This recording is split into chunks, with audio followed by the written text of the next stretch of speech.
La marche mondiale pour la paix et la non-violence sera à Abidjan le 7 novembre prochain.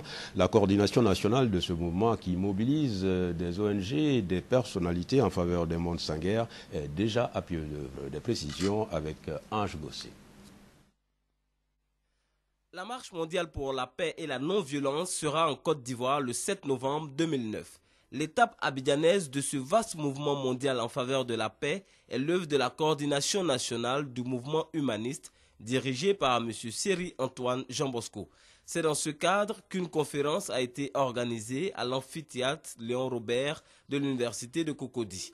Le thème proposé, en rapport avec l'actualité et la paix dans le monde, est « Le nucléaire est-il un élément de paix ?» Un film projeté a permis d'instruire le public sur les méfaits du nucléaire. Le conférencier Dr Moïnan Georges Alain, enseignant à la faculté des sciences, après avoir donné les origines, s'est appesanti sur les valeurs positives du nucléaire, notamment dans le domaine de la médecine et la fourniture d'énergie.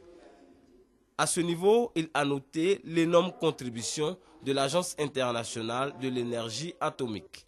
Vous avez entendu parler plusieurs fois le président de la République parler pour construire un grand centre d'oncologie pour soigner les tumeurs, les cancers du sein, etc. Ça aussi, c'est l'utilisation pacifique du nucléaire.